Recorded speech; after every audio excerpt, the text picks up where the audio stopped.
ஏன்னா மதுரையோட அரசியல் வந்து ரவுடிசம், கட்ட பஞ்சாயத்து இதெல்லாம் வந்து ஐயா மறைந்த கலைஞர் அவர்களோட மூத்த மகனின் செயல்பாடுகள். அதனால மதுரைக்கு ஒரு அவப்பெயரே ஏற்பட்டு, மதுரை ஒரு கோவில் நகரம், பாசத்துக்கு பேர் போன ஊர், இந்த மாதிரியான ஒரு அமைப்பை மாற்றணும் அப்படின்றப்ப வந்து மக்கள் வந்து வெறுக்க ஆரம்பிச்சிட்டாங்க திமுகவை. குப்பை மேனேஜ்மெண்ட்டில் மதுரையில் வந்து 0. மதுரை மாநகராட்சி என்பது வந்து முழுக்க முழுக்க ஊழலில் நிறைஞ்சிக்கிறது. மதுரை வந்து ரொம்ப பின்தங்கி இருக்குது. மக்களுமே உளவியலாக ஒரு விஓ ஆஃபீஸ்க்கு போகிறப்போ ஒரு 500 ரூபா 1000 ரூபா எடுத்துகிட்டு போயிடுறாங்க. நான் எம்எல்ஏ ஆகிற பட்சத்தில் ₹1 லஞ்சம் இருக்காது, வெளிப்படைத்தன்மையோடு இருக்கும். இருக்கிற கவர்மெண்ட் அஃபீஷியல் வாங்குகிற சம்பளத்துக்கு வேலை பார்ப்பாங்க. அப்படி வேலை பார்க்க முடியலைன்னா மேற்கு தொகுதியிலேருந்து அவங்க எனக்கு ட்ரான்ஸ்ஃபர் கொடுங்கன்னு சொல்லி எல்லோரும் வாங்கிட்டு போயிடுவாங்க. நான் படுத்தி எடுத்துடுவேன். நான் அதே மாதிரி இன்னொரு அஷூரன்ஸுமே கொடுக்குறேன். நான் இந்த தடவை மட்டும் தான் கேம்பெயினிங் பண்ணுவேன், அடுத்த தடவை கேம்பெயினிங் பண்ண மாட்டேன். எம்எல்ஏவை தேர்ந்தெடுத்துட்டேன்னா என் பெர்ஃபார்மன்ஸை பார்த்து நான் அடுத்த தடவை நாமினேஷன் மட்டும் தான் பண்ணுவேன். நீங்கள் எனக்கு ஓட்டு போடுவீங்க ஆட்டோமேட்டிக்காக. ஏதாவது செஞ்சுருவான்னு தானே அவங்க இந்த வாய்ப்பை கொடுக்குறாங்க. அதனால இதில் நோ காம்ப்ரமைஸ். உங்கள் தொகுதியில் யார் யாருக்கு போட்டி இருக்கும் அப்படின்னு நினைக்கிறீங்க? போட்டி நாம் தமிழருக்கும் வெர்சஸ் மற்ற கட்சிகளுக்கும் தான். செல்லூர் ராஜு 15 ஆண்டுகள் அவர் எம்எல்ஏவாக இருக்காருன்னா அவர் இன்னைக்கு டில் டேட் டிஃபன் பாக்ஸை தூக்கிட்டு வீடு வீடு அலைகிறாரு. டிஃபன் பாக்ஸ்குள்ளே 200 ரூபா ஸ்வீட் பாக்ஸ் வச்சு அங்கிட்டு ஒருத்தர் சிட்டிங் அமைச்சர் மூர்த்தி இந்த மேற்கு தொகுதியை எப்படியாவது எடுத்துடணும் சொல்லி கேரியர் கொடுத்துக்கிட்டு இருக்காரு. இந்த ஸ்டைலில் இப்போ புதுசாக தாவேக்காவும் இணைஞ்சிருச்சு. அவங்க பட்ஜெட்டுக்கு பிளாஸ்டிக் வாலியில் இறங்கியிருக்காங்க. தாவேக்காவை பற்றி பேசணும்னா இப்போ நான் சேனலாக உட்காந்து பேச முடியாது, எந்திரிச்சு துண்டை சுற்றிக்கிட்டு தான் பேசணும். அதனால அவங்க களத்தில் அவங்க இல்லை, அவங்க அப்நார்மல். நீங்களும் நானும் ஒரு ரோட்டில் செய்ய தயங்குற கூசுற அருவருக்கிறான விஷயத்தை அவங்க ரோட்டில் செய்வாங்க. பெண்களுமே அப்படித்தானே இருக்கிறாங்க. கண்டிப்பா நான் இந்த வட்டம் எங்க அண்ணனுக்கு தான் அப்படிங்கிற மாதிரி சொல்றாங்களே தவிர வாக்கு செலுத்துறேன்னா என் புருஷன் குடும்பத்தோட விஷம் வச்சிருவேன். கண்டிப்பா அப்படிதான் சொல்றாங்க. சங்கீதா போனா என்ன, எங்க அண்ணனுக்கு நான் சுகத்தை தருவேன். இது என்ன வார்த்தை? அதெல்லாம் தமிழ் சமுதாயம் எங்க போய் நிக்குது பாத்தீங்களா? எங்க வீட்டுக்காரோட எனக்கு விஜய் தான் பிடிக்கும். நிம்மதி ப்ராப்பர்ட்டி மேனேஜ்மெண்ட், உங்கள் பழைய வீட்டை புதிய வீடாக மாற்றலாம் வாங்க. வாய்ஸ் ஆஃப் தமிழ்நாடு நேயர்களுக்கு வணக்கம். இன்று நம்மோட சிறப்பு நேர்காணல்ல நாம் தமிழர் கட்சி சார்பா மதுரை மேற்கு தொகுதியில போட்டியிட உள்ள வழக்கறிஞர் விக்னேஷ்குமார் இணைஞ்சிருக்காங்க. வாங்க பேசலாம். வணக்கம். வணக்கம். எப்படின்னா இருக்கீங்க? நல்லா இருக்கேன். இப்போ நாம் தமிழர் கட்சியில வந்து நீங்க இணைஞ்சிருக்கீங்க, எத்தனை வருஷமா இணைஞ்சிருக்கீங்க? அதுக்கும் உங்களுக்கும் உள்ள அந்த பிணைப்பு எப்படின்னா? நாம் தமிழர் கட்சியில் வந்து நான் இணைஞ்சேன் அப்படின்னு சொல்கிறத விட தாண்டி ஒரு உணர்வால் இணைக்கப்பட்டேன்னு தான் சொல்ல முடியும். சிறு வயதிலிருந்தே ஈழ அரசியல், ஈழ போராட்டம், இதுக்கான எல்லாத்துலேயும் அப்பா இவங்களோட பங்களிப்புகள் இருந்துச்சு. இயக்கம் மௌனிக்கப்பட்டுருச்சு. அதுக்கான அடுத்த கட்ட நகர்வாக அன்னை சீமானனை தான் தேர்வு பண்ணி அப்பா இதில் பயணப்பட்டார். அப்பா பயணப்பட்டோடனே நானும் அப்பாவோட சின்ன வயசு தான். இப்போ 2010 அப்போ எனக்கு ஒரு 14 வயசு இருக்கும். 2010 இருந்தே இந்த ஜேர்னி ஸ்டார்ட் ஆகி 14 வயசுல இருந்தே உங்க பயணம் ஆரம்பிச்சிருச்சா? ஓகே. அப்பா ஃபர்ஸ்ட் வந்தார், அதுக்கடுத்து நான் 14 வயசுலேருந்து மாணவர் பாசறையாக இருந்தேன்.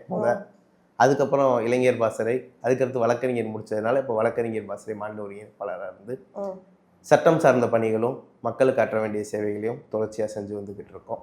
அந்த அடிப்படையில் இம்முறை வந்து இளைஞர்களுக்கு அதிகமாக வாய்ப்பு கொடுக்கணுன்ற காரணத்துக்காக அன்னை மேற்கு தொகுதியில் எனக்கு வாய்ப்பு கொடுத்துருக்காரு. களம் வந்து எனக்கு சாதகமாக்குறதுக்கான எல்லா வேலைகளையும் செஞ்சுக்கிட்டு இருக்கேன். உங்களை பற்றி சில விஷயங்கள், நீங்கள் என்ன பண்ணுறீங்க? நம்ம ரொம்ப சராசரியான கீழ்மட்டத்திலேருந்து கல்வின்ற ஒரே ஒரு விஷயத்தினால மட்டும்தான் இன்னைக்கு ஒரு எல்லாருக்கும் தெரிந்த முகமாகவும் அடையாளப்பட்ட நபராகவும் மாறுறதுக்கு என்னுடைய படிப்பு தான் காரணம். அவ்வளோதான். அப்பா அம்மா இவங்க எல்லாருமே வந்து இன்னார் மகன் இன்னார் அப்படின்ற மாதிரி கிடையாது. நான் தான் ஒரு அடையாளத்தை உருவாக்கியிருக்கேன்.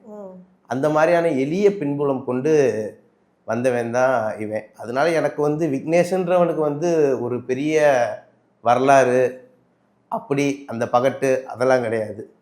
எனக்கு இந்த மக்களோட வலி வேதனை அவங்க சொல்லி கேட்க வேண்டிய சூழ்நிலை எனக்கு கிடையாது. ஏன்னா இந்த மாதிரியான சூழ்நிலைகள் எல்லாம் அனுபவித்து இதெல்லாம் யாராவது தீர்த்தர மாட்டாங்களா அப்படின்னு ஏங்கி தவிச்சு போய் கடைசி நம்மளே இதுக்கு ஒரு தீர்வை கொடுப்போமே அப்படின்றதுக்காக தான் வழக்கறிஞரே படிக்கப்பட்டது. அதுக்கப்புறம் தான் இந்த அரசியல், இந்த தேர்தல் களம், இது மாதிரியான சூழலில் நம்ம பயணப்பட்டிருக்கோம். நான் படித்தது வந்து மதுரையில். இப்போ நான் போட்டியிடுற தொகுதி தான் என்னோட பூர்வீகமும் கூட. நான் வாழ்ந்த இடம் வளர்ந்த இடம் எல்லாமே அதுதான். என்னுடைய நண்பர்கள், நான் சம்மந்தம் பண்ண திருமணம் ஆயிடுச்சு, இப்போ சம்மந்தம் பண்ண இடமும் அதே ஊர் தான் எனக்கு. அதனால மதுரை என்னுடைய தொகுதி வந்து ரொம்ப என் மனதுக்கு நெருக்கமான ஏரியா. அதனால இது ரொம்ப அந்நியம் கிடையாது. மற்றவங்க கூட தொகுதி மாதிரி போட்டிடுவாங்க. நான் இந்த மண்ணிலே பிறந்து அதே தொகுதியில் சொந்த போட்டிடுறதுனால தொகுதியிலே போட்டியிட போறதே ஒரு பெருமை தான். அது வந்து எனக்கு ரொம்ப பெருமை. தனிப்பட்ட முகமாக நான் இங்கே இன்னாரு அப்படின்னு சொல்ல வேண்டிய அவசியம் இருக்காது. ஏன்னா நம்ம ஒரு நாள் தொடர்ச்சியாக இங்கே பயணப்பட்டிருக்கோம். உறவு முறைகள் இருக்குது, நமக்கான நண்பர்கள் இருக்காங்க. நான் படித்த பள்ளி இங்கே தான் இருக்குது, கல்லூரி இங்கே தான் இருக்குது. அதனால பெரிய நான் போய் தெரிஞ்சுக்கணும் அப்படின்ற அளவுக்கான தேடல் இல்லை. அதனால எனக்கு இதுக்கு ஒரு ப்ளஸ் தான். மேற்கு தொகுதின்றது எனக்கு ப்ளஸ். ஓகே, இப்போ வந்து நீங்க மதுரையில போட்டியிட போறீங்க, ஓகேங்களா? அந்த இடத்துல வந்து கிட்டத்தட்ட நான் பார்த்தது வரைக்கும் ஒரு 5 வருஷமா தொடர்ந்து அதிமுக மட்டுமே தான் ஆட்சி செஞ்சுக்கிட்டு இருக்கு. அதுவும் இப்போ தொடர்ந்து 3 வருஷமாமே ஒரே மனுஷர் தான் அங்க ஆட்சி செஞ்சுக்கிட்டு இருக்காங்க. அதை எப்படி நீங்க பாக்குறீங்க? இப்போ நீங்க அந்த இடத்துல இருக்க போறீங்க, ஒரு 15 வருஷமா ஒருத்தவர் அங்க ஆண்டுகிட்டு இருந்த ஒரு மனுஷன் இருக்காரு, அவரை எதிர்த்து நம்ம போட்டியிட போறோம் அப்படிங்கிறப்போ உங்களுக்கு அது எப்படி இருக்கு அந்த ஃபீல்? 15 வருஷம்ன்றத ஒரு பின்பம் மாதிரியே அவங்க கொண்டு வராங்க, ஒரு கட்டமைக்கிறாங்க. அவர் ரொம்ப வலுவான ஆளு அப்படின்ற மாதிரியான சொல்லுக்கு 15 வருஷம் 3 ஆட்சி மக்கள் வாய்ப்பு கொடுத்துருக்காங்க. அந்த மக்கள் வாய்ப்பு கொடுக்குற நிலைமைக்கு தள்ளப்பட்டது வந்து திமுகனால தான். இல்ல, இப்போ 15 வருஷமா ஒரு கட்சி வந்து அந்த இடத்துல இருக்கு, ஸ்ட்ராங்கா நான் தான் அப்படிங்கிற மாதிரி இருக்கு அப்படின்னா அதுக்கு என்ன காரணமா இருக்கும்? இப்போ ஆப்போனன்ட் வந்து ஸ்ட்ராங்கா இல்ல, அதனால வேற வழி இல்லாம இவங்க இருக்காங்க அப்படின்னா அது ஒரு காரணம் தான். இன்னொன்று, மதுரையை வந்து நீங்க ஒரு வித்தியாசமான கோணத்துல அணுகணும். ஏன்னா மதுரையோட அரசியல் வந்து இப்போ நீங்கள் சொல்கிறதுக்கான ஒன்று இருந்துச்சுல்ல, ரவுடிசம், கட்ட பஞ்சாயத்து, இதெல்லாம் வந்து ஐயா மறைந்த கலைஞர் அவர்களோட மூத்த மகனின் செயல்பாடுகள். அதனால மதுரைக்கு ஒரு அவப்பெயரே ஏற்பட்டுருச்சு. மதுரை மக்கள் இதெல்லாம் வந்து தாண்டி மதுரை ஒரு கோவில் நகரம், பாசத்துக்கு பேர் போன ஊர், இந்த மாதிரியான ஒரு அமைப்பை மாற்றணும் அப்படின்றப்ப வந்து மக்கள் வந்து வெறுக்க ஆரம்பிச்சிட்டாங்க திமுகவை. அந்த வெறுக்கத்தின் விளைவாக வந்து அப்போ இருக்கிற இதில் யார் ஆல்டர்னேட்டிவ் அப்படின்னு பார்க்குறப்ப தான் இவங்களுக்கு வாய்ப்பு கொடுக்குறாங்க. அந்த வாய்ப்பை முறையாக பயன்படுத்தி இவர் நிறையா வெல்ஃபேர் ப்ரோக்ராம் பண்ணியிருக்கலாம். ஆனால் அவர் பண்ண தவறிட்டார். மக்கள் திரும்ப திரும்ப ஒரு சான்ஸ் கொடுத்துருக்காங்க. அந்த திரும்ப திரும்ப கொடுத்த சான்ஸை யூட்டிலைஸ் பண்ணியிருக்கணும். அதாவது போன தடவை தேர்தலெல்லாம் ரொம்ப கம்மியான மார்ஜினில் தான் ஜெயிச்சார். அப்போ அது நம்மளை ரொம்ப டைட் ஆயிடுச்சு, களம் மாறுது அப்படின்னா அந்த லாஸ்ட் இந்த 5 இயர்ஸ் பெர்ஃபார்மன்ஸ் பண்ணியிருக்கணும், பண்ணலை. அவர் சொல்கிற ஒரே ரீசன் என்ன சொல்கிறாருன்னா, நான் வந்து எதிர்கட்சி எம்எல்ஏவாயிட்டேன், ஆளுங்கட்சி எம்எல்ஏவாக இருந்தால் தான் நான் இதனால பண்ண முடியும். இதை சொல்கிறதுக்கு மக்கள் பிரதிநிதி கண்டிப்பாக நமக்காக பேசுறதுக்காக தான் அவர் நம்ம மக்கள் பிரதிநிதியாக சூஸ் பண்ணி கொடுக்குறோம். அப்படி இருக்கிற பட்சத்தில் அவர் நமக்கான உரிமைகளை சட்டமன்றத்தில் பேசி சட்ட நிர்வாகத்தில் வாங்கி நமக்கான தேவைகளை பூர்த்தி பண்ண வேண்டிய இடத்துல இருக்கிற ஒருத்தவர் வந்து தன்னோட இயலாமையை வந்து மக்கள்கிட்டயே வெளிப்படுத்துறது வந்து எந்த விதத்துலேயும் நியாயமான விஷயமா கிடையாது. அவர் இந்த 5 வருஷத்துல எதையுமே பெர்ஃபார்ம் பண்ணல, தொகுதிக்குள்ள எதுவுமே வரல. அநேகமா அவர் வந்தது கேத வீட்டுக்கு ஃபங்க்ஷன், காது குத்து, இதுக்கு மட்டும்தான் வந்திருக்காரே தவிர தொகுதி வெல்ஃபேருக்கு வரவே இல்லை. அதனால இந்த தடவை செல்லூர் ராஜ் அவர்களுக்கு வந்து மக்கள் வந்து உரிய பாடத்தை ஓட்டுவாங்க. ப்ளஸ் வந்து மக்களும் உணர ஆரம்பிச்சிட்டாங்க, இவர் கொடுத்த வாய்ப்பை அவர் சரியாக பயன்படுத்தலை, அதனால இவருக்கு ஆல்டர்னேட்டிவ் சூஸ் பண்ணணும்னு சொல்லிட்டு. திமுக தொகுதியில் கிடையாது. ஏன்னா 15 ஆண்டுகள் திமுக அந்த தொகுதியை விட்டு ஒரே கட்சி ஆள்றதுனால அந்த திமுக அந்த தொகுதி மேலே கவனம் செலுத்தாமே இருந்துருச்சு. இப்போதான் அமைச்சர் மூர்த்தியை வந்து கூடுதல் மாவட்ட பொறுப்பாளராக இதை போட்டு மேற்கு தொகுதியை கையில் எடுத்து பார்த்தாரு. அதுவும் ஃபெயிலியர் ஆயிடுச்சு, பெரிய லெவலில் ஒர்க் அவுட் ஆகலை. அதனால இந்த ரேஸ் வந்து நமக்கு சாதகமாக தான் இருக்குது. இப்போ வந்து எதிர்கட்சி தான் அங்கே இருக்காங்கங்கிறத நீங்களே சொன்னீங்க. இப்போ எதிர்கட்சியாக இருந்தனால தான் அந்த தொகுதிக்கு செய்ய வேண்டிய நல்லது கெட்டதெல்லாம் அவங்க செய்யலையா? அப்படி சொல்ல முடியாது. அதாவது ஒரு எம்எல்ஏக்கு வெல்ஃபேர் ஃபண்டுன்னு கொடுப்பாங்க, வருடத்துக்கு 3 கோடி, 15 கோடி. அந்த 15 கோடிகளை முறையாக செலவு செஞ்சுருக்காங்களா அப்படின்றத பார்க்கணும். இது போக சட்டமன்றத்தில் எல்லா சட்டமன்ற குறிப்பு உரையுமே இன்னைக்கு எடுத்துக்கலாம், வெப்சைட்டில் இருக்குது.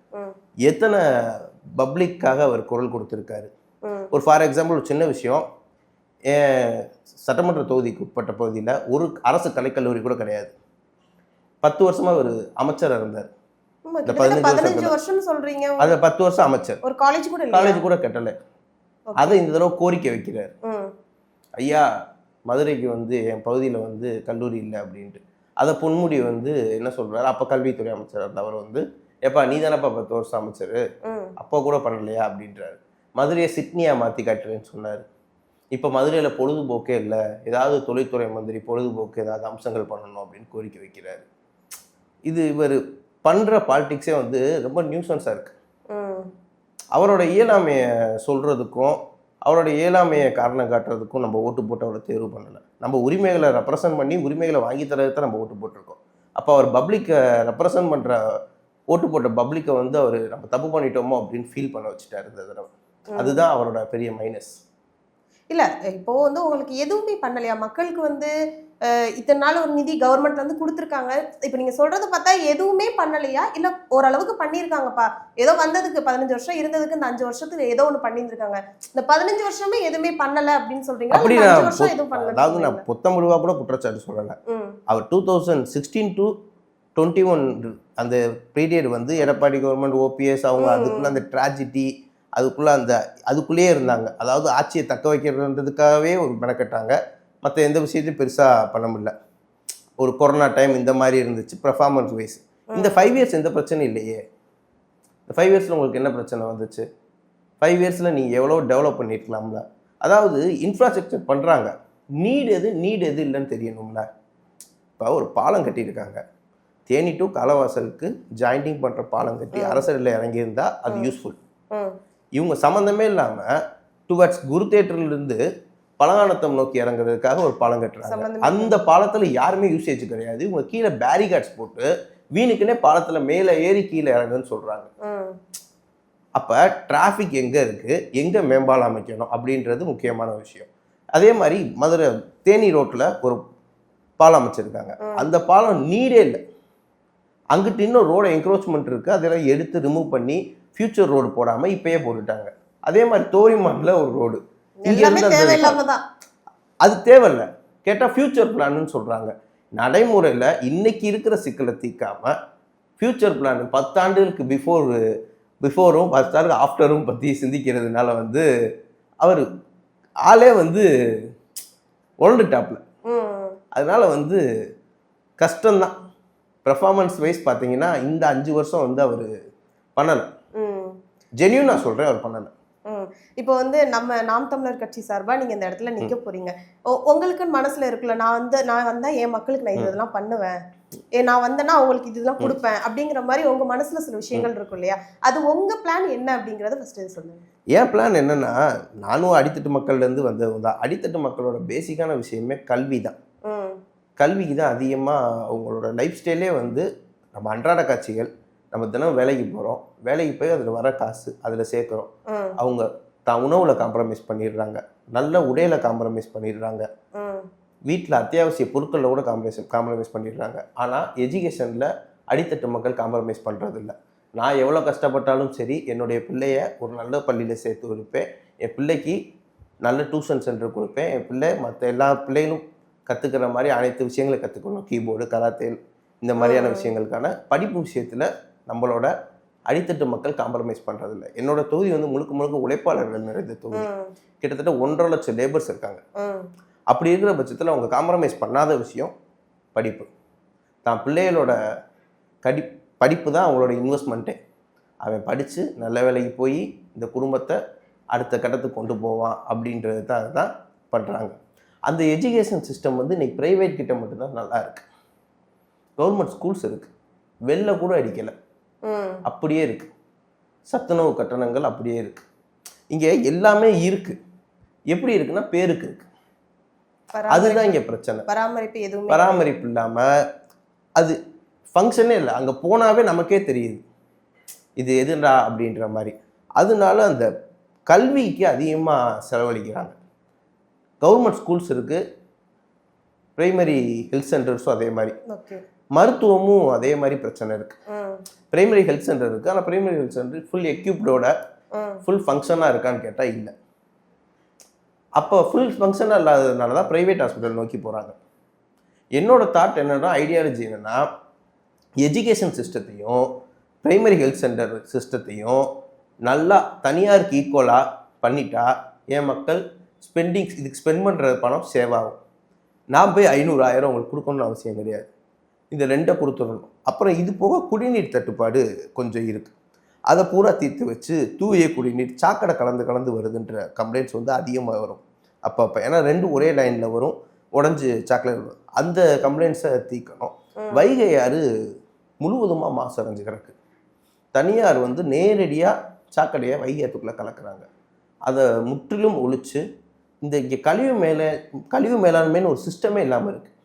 ஒரு குப்பையை அதாவது நம்ம மக்கும் குப்பை மக்காத குப்பைன்னு பிரித்து கொடுக்கணும்னு நம்ம சொல்கிறாங்க. இந்த குப்பையை வாங்கிட்டு போய் அவங்க ஒரே இடத்துல தான் கொட்டுறாங்க. பப்ளிக்காக நீ கொடு மாற்றி கொடுன்னு சொல்கிறாங்க. ஆனால் கவர்மெண்ட் இதை அப்படியே வாங்குற குப்பையை கரெக்டாக மெயின்டைன் பண்ணணும்ல. குப்பை மேனேஜ்மெண்ட்டில் மதுரையில் வந்து 0. மதுரை மாநகராட்சி என்பது வந்து முழுக்க முழுக்க ஊழலில் நிறைஞ்சு கிடக்குது. அவங்களுக்கு ஊழல் பண்ணுறது தான் நேரம் இருக்கே தவிர இந்த குப்பையை என்ன பண்ணுறது, இந்த சாக்கடை என்ன பண்ணுறது, பாதாள திட்ட பணிகள் என்ன பண்ணுறது, நல்லது நீங்க என்ன பண்ணுறது, இப்படியான எந்த விஷயமும் அவங்களுக்கு பற்றி யோசிக்கிற அளவுக்கான எஃபிஷியண்டான ஆட்களும் இல்லை, அவ்வளவு ஸ்டாண்டர்டான நபர்களும் இல்லை. அதனால வந்து மதுரை வந்து ரொம்ப பின்தங்கி இருக்கு. அந்த பின்தங்கிய மதுரை மாநகரத்தை வந்து கொஞ்சம் முன்னேற்றணும் அப்படின்றது தான் என்னோட விஷயம்லாம் இருக்கும். இதில் வந்து நம்ம வந்து பெருசாக பார்க்குறது வந்து பப்ளிக் கரப்ஷனே தான் அதிகமாகுது. எதுக்கெடுத்தாலும் லஞ்சம் கேட்குறாங்க. மக்களுமே உளவியலாக ஒரு விஓ ஆஃபீஸ்க்கு போகிறப்போ ஒரு 500 ரூபா 1000 ரூபா எடுத்துகிட்டு போயிடுறாங்க. ஏன் நான் எம்எல்ஏ ஆகிற பட்சத்தில் ₹1 லஞ்சம் இருக்காது, வெளிப்படைத்தன்மையோடு இருக்கும். இருக்கிற கவர்மெண்ட் அஃபிஷியல் வாங்குகிற சம்பளத்துக்கு வேலை பார்ப்பாங்க. அப்படி வேலை பார்க்க முடியலைன்னா மேற்கு தொகுதியிலேருந்து அவங்க எனக்கு டிரான்ஸ்ஃபர் கொடுங்கன்னு சொல்லி எல்லாரும் வாங்கிட்டு போயிடுவாங்க. நீங்களாவே? ஆமாம், நான் படுத்தி எடுத்துடுவேன். என்ன மக்கள் தேர்வு பண்ணியிருக்காங்க. நான் அதே மாதிரி இன்னொரு அஷூரன்ஸுமே கொடுக்குறேன். நான் இந்த தடவை மட்டும்தான் கேம்பெயினிங் பண்ணுவேன், அடுத்த தடவைலாம் கேம்பெயினிங் பண்ண மாட்டேன். ஏன்னா நீ எம்எல்ஏவை தேர்ந்தெடுத்துட்டேன்னா என் பெர்ஃபார்மன்ஸை பார்த்து நான் அடுத்த தடவை நாமினேஷன் மட்டும் தான் பண்ணுவேன். நீங்கள் எனக்கு ஓட்டு போடுவீங்க ஆட்டோமேட்டிக்காக. எனக்கு கவர்மெண்ட் சம்பளம் கொடுக்குது. ஆமாம்மா, ஏன்னா கவர்மெண்ட் 1.5 லட்ச ரூபா 2 லட்ச ரூபா பே பண்ண போகுது எம்எல்ஏ சம்பளம். நான் சாகுற வரைக்கும் பென்ஷன் வாங்க போகிறேன். இந்த லைஃப் ஸ்டைல் யார் கொடுக்க போகிறது? இந்த மக்கள் தானே. அப்போ இந்த மக்களுக்கு நான் உண்மையாக இருக்கணும்ல. ஏதாவது செஞ்சிருவான்னு தானே அவங்க இந்த வாய்ப்பை கொடுக்குறாங்க. அப்போ அதுக்கு உண்மையாக இருந்திருக்கணும்ல. அப்போ அதுக்கான விஷயத்துக்கு தான் நான் மெனக்கெடுவேன். அதனால இதில் நோ காம்ப்ரமைஸ். இது வந்து எனக்கு நான் 3 லட்சம் பேரோட பிரதிநிதி. அப்போ 3 லட்சம் பேரோட நம்பிக்கை நான். அப்போ அவங்களோட நம்பிக்கையாக இருக்கணும், அவங்களுக்கு வேண்டியதை செய்யணும், குரலற்றவங்களோட குரலாக இருக்கணுன்றது தான் என்னோட ஆசை. இப்போ வந்து நீங்க சொன்னீங்க வந்து திமுக கண்டிப்பா எங்க தொகுதியில இல்ல அப்படின்னு சொன்னீங்க. அதிமுக செல்லூர் ராஜு அவருமே கொஞ்சம் தளர்ந்துட்டாருங்கிற மாதிரி சொன்னீங்க. அப்போ போட்டிங்கிறது வந்து யார் யாருக்கும் இருக்கும் நீங்க நினைக்கிறீங்க? உங்க தொகுதியில யார் யாருக்கும் போட்டி இருக்கும் அப்படின்னு நினைக்கிறீங்க? போட்டி நாம் தமிழருக்கும் வெர்சஸ் மற்ற கட்சிகளுக்கும் தான் இருக்குன்ற மாதிரி நான் நினைக்கல. களத்துலையுமே உணரலாம். அப்படிதான் நாங்கள் மட்டும்தான் இப்போ கொள்கையிலையும் கோட்பாடுகளையும் நிறுத்தி வேலை செய்கிறோம். மற்ற எல்லா பேருமே பணநாயகம் தான். இப்போ செல்லூர் ராஜு 15 ஆண்டுகள் அவர் எம்எல்ஏவாக இருக்காருன்னா அவர் இன்னைக்கு டில் டேட், அதாவது 2 days பேக் வரைக்கும் டிஃபன் பாக்ஸை தூக்கிட்டு வீடு வீடு அலைகிறாரு. சிட்டி ஓட்டு போட சொல்லி தான் டிஃபன் பாக்ஸ்குள்ளே 200 ரூபா ஸ்வீட் பாக்ஸ் வச்சு டிஃபன் பாக்ஸாக கொடுத்துக்கிட்டு இருக்காரு. அங்கிட்டு ஒருத்தர் சிட்டிங் அமைச்சர் மூர்த்தி இந்த மேற்கு தொகுதியை எப்படியாவது எடுத்துடணும்னு சொல்லி கேரியர் கொடுத்துக்கிட்டு இருக்காரு.